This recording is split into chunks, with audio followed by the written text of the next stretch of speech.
नमस्कार नहीं welcome you all world affairs. मैं हूं प्रशांत धवन। नाउ हाल ही में रशिया ने चाइना को रिप्लेस कर दिया है इंडियन मार्केट के एक बहुत ही इंपॉर्टेंट सेक्टर में। इस बारे में आप सबको पता होना चाहिए।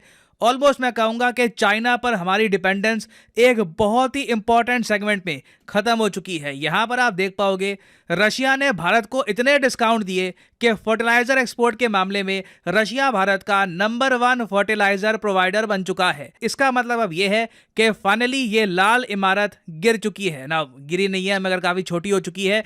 अब ये जो लाल इमारत है ना, ये है चाइना का शेयर भारत की फर्टिलाइजर मार्केट में। आप देखोगे 2018-19 के आसपास रशिया का बस 8% स्टेक था। चाइना डोमिनेट कर रहा था, हमेशा 30% के आसपास चाइना का स्टेक था। मगर अब चाइना का शेयर गिर के 15% हो चुका है। रशिया का शेयर ऑलरेडी, अभी तो ये फाइनेंशियल ईयर चल रहा है, ऑलरेडी 22% पहुंच चुका है। मेरी प्रेडिक्शन ये है कि आराम से साल के अंत में रशिया का शेयर यहाँ पे 30% से ऊपर हो जाएगा। चाइना का शेयर 10% से भी गिर चुका होगा। और अगर यहाँ पे आप सोच रहे हैं फर्टिलाइजर, सुनने में इतना ग्लैमरस नहीं लग रहा, ये S-400 या कोई ये फाइटर जेट नहीं है। देखो सुनो, हम लोग काफ़ी बार ना ज़िंदगी की और बहुत सारी चीज़ों के बारे में सोच सोच कर जो फंडामेंटल नीड होती है ह्यूमन बीइंग की, उसके बारे में सोचना छोड़ देते हैं। फंडामेंटल नीड क्या है ह्यूमन बीइंग की?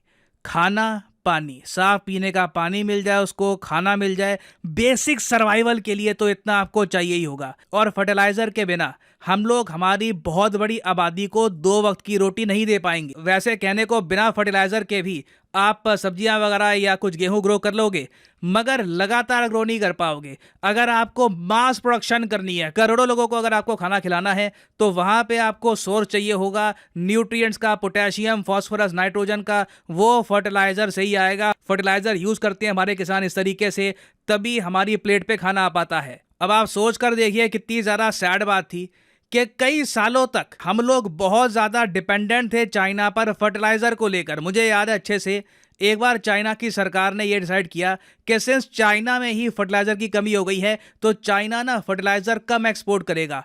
इंडिया में पैनिक मच गया था कि हमारा सब्सिडी बजट का क्या होगा, किसानों को सस्ते रेट पर फर्टिलाइजर कैसे देंगे हम। इस हद तक हम डिपेंडेंट थे चाइना पर, लिटरली आप कह सकते हैं खाने के लिए। इवन दो सबसे सैड बात यहां पर यह है कि दुनिया में सबसे एरेबल लैंड आप अगर देखोगे, मतलब कि ऐसी जमीन जहां पे आप खेतीबाड़ी कर सकते हैं, उस लिस्ट में ना नंबर 2 पे आपको मिलेगा इंडिया, यूएसए से बिल्कुल पीछे। अभी वैसे मुझे याद है कुछ साल पहले इस लिस्ट में नंबर 1 होता था इंडिया, मगर यूएस अब आगे निकल गया है। यूएसए का दुनिया में सबसे एरेबल लैंड है, इंडिया का नंबर 2 रैंक पे है। जी हाँ, रशिया का 3 पे है। और हाँ बिल्कुल, चाइना चाहे भारत से साइज में बड़ा हो, मगर भारत को आप कह लीजिए ऊपर वाले ने यह आशीर्वाद दिया है कि हमारे यहाँ इतनी नदियां हैं, इतना सारा हमारे यहाँ लैंड है जहाँ पे आप खेती करो, फल उगाओ, सब्जियां उगाओ। वेरस चाइना में आप देखोगे ना, तो जो इंडिया की साइड का चाइना है, प्राइमरली जो तिब्बत पेनिनसुला है, यहाँ पर तो खेती ना के बराबर होती है। जो भी चाइना खाना, चावल वगैरह जो भी उगाता है, सीधा इनके ईस्टर्न साइड पे होता है, इस साइड को, ठीक है। इसलिए आपने ये भी देखा होगा कि एक चाइना की पॉपुलेशन डेंसिटी की भी लाइन है जिसको हम कहते हैं तेंगचोंग लाइन। तेंगचोंग लाइन यहाँ पे आप देख पाओगे, ये एक इमेजिनरी लाइन है, और ये लाइन हमको ये बताती है कि चाइना की 94% आबादी रहती है इस इलाके में, सिर्फ 6% के आसपास आबादी रहती है इस इलाके में। मगर तब भी चाइना ने अपने देश में फर्टिलाइजर इतना प्रोड्यूस करना स्टार्ट कर दिया कि हम लोग चाइना पर निर्भर हो गए। अजीब बात देखिए, हमारी जमीन बेहतर, तब भी चाइना पर निर्भरता थी। और अगर आप जानना चाहते हैं कि फर्टिलाइजर की कमी एक देश के साथ क्या करती है, तो मैं आपको एक एग्जांपल दिखाता हूं पाकिस्तान का।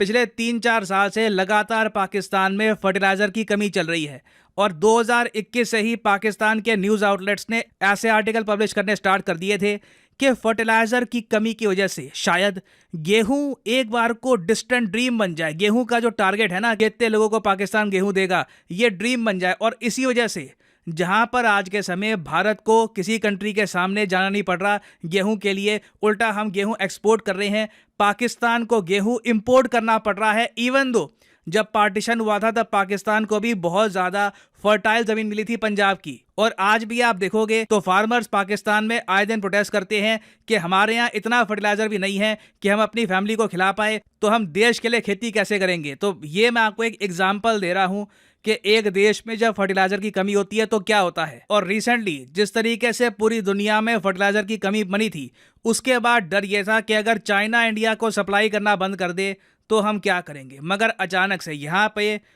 मैं वर्ड यूज करूंगा फरिश्ता। लिटरली रशिया फरिश्ते की तरह आया है, ये कोई ओवर एग्जैजरेशन नहीं है। व्लादिमीर पुतिन ने खुद नरेंद्र मोदी को एश्योर किया था फर्टिलाइजर सप्लाई को लेकर। अगेन, हम लोगों को सुनने में ये टॉपिक इतना ग्लैमरस नहीं लगेगा, मगर ये सबसे इंपॉर्टेंट टॉपिक है, क्योंकि अगर हमारे देश को फर्टिलाइजर ना मिलता तो इन्फ्लेशन की वजह से बहुत लोग बुरी तरीके से हिट होते। तो इंडिया ने पहली बार, मैं कहूंगा शायद इतिहास में ही पहली बार होगा, यूएसएसआर से कभी इस मैग्नीट्यूड में फर्टिलाइजर परचेज किया, वो अलग बात है, मगर मॉडर्न टाइम्स में रशियन फेडरेशन से कभी भी इंडिया ने इतना फर्टिलाइजर इंपोर्ट नहीं किया।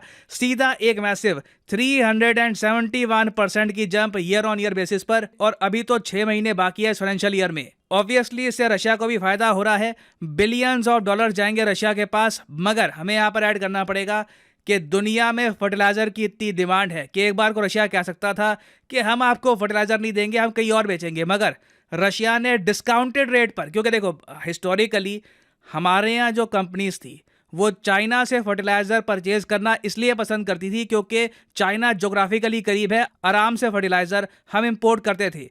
तो रशिया ने, आप कह लीजिए, कॉस्ट कटिंग करके ना अपनी जो प्रोडक्ट है उसकी कॉस्ट कम करके चाइना को मार्केट से ऑलमोस्ट बाहर कर दिया है। और जिस अग्रेशन के साथ रशिया लगातार इंडिया में अपने एक्सपोर्ट्स बढ़ा रहा है, कोई मैं यहाँ पर सरप्राइज नहीं होऊंगा कि इंडिया इन द फ्यूचर बहुत ज़्यादा फर्टिलाइजर परचेज करे रशिया से, जिसको लेकर मेरे ख्याल से हमें ज़्यादा चिंता होगी नहीं। आई मीन, आप इमेजिन कर सकते हैं हमारे रिलेशंस रशिया के साथ ज़रा स्थिर हैं, ज़रा स्टेबल हैं। चाइना के साथ आप इमेजिन करके देखो, डोकलाम से लेकर गलवान के बीच में कभी भी वॉर हो सकती थी। उस केस में अगर चाइना फर्टिलाइजर ना देता, हम क्या करते ना। यहाँ पर आप एक क्वेश्चन यही पूछ सकते हो कि फर्टिलाइजर के मामले में भारत आत्मनिर्भर कब बनेगा। देखो, अभी हमारा टारगेट है कि 2023 तक हम आत्मनिर्भर बनने की कोशिश करेंगे, ये भारत ने अपना टारगेट रखा हुआ है। और जब तक आत्मनिर्भर नहीं बनते, अगर मान लो 2023 नहीं तो 24 के आसपास, तब तक तो एटलीस्ट हमको ये तसल्ली है कि चाइना के किसी भी निर्णय से हमारे यहाँ जो फूड सिक्योरिटी का इशू है ये खड़ा नहीं हो जाएगा। ना फाइनली यहाँ पे मैं आपसे एक क्वेश्चन ही पूछूंगा कि हाल ही में वो कौन सा देश है जिसने ऑफिशियली भारत के साथ एक फ्री ट्रेड एग्रीमेंट को अप्रूवल दे दिया है। इस पर एक, आप कह लीजिए, दोनों कंट्रीज के बीच में अरेंजमेंट पहले ही हो गया था। अब इस कंट्री ने अपने देश के पार्लियामेंट में जाकर अप्रूव कर दिया है एक फ्री ट्रेड एग्रीमेंट भारत के साथ।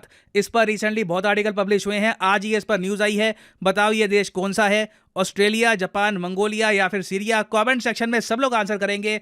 जिनका आंसर सही होगा उनकी कमेंट को मैं हार दे दूंगा, ताकि बाकी लोग भी समझ पाए कि सही आंसर क्या है।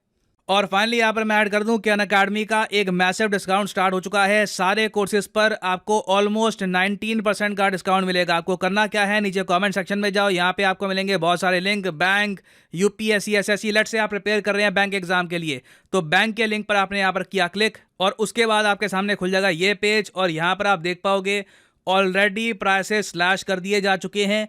इसके ऊपर आप एक प्रोमो कोड और ऐड करते हो तो एडिशनल आपको 10% का और डिस्काउंट मिलेगा। टोटल डिस्काउंट आपका ऑलमोस्ट 19% का हो जाएगा यहाँ पर। सो ये ऑफर 25 तारीख तक रहेगा, उसके बाद ये ऑफर खत्म हो जाएगा। तो जो भी कोर्स आपको परचेज करना है, आप परचेज कर सकते हैं इस टाइम पीरियड में। You can save a lot of money, so use the code PD10 and save money. इसी नोट के साथ यह वीडियो का अंत। Thank you for listening and as always, God bless you all.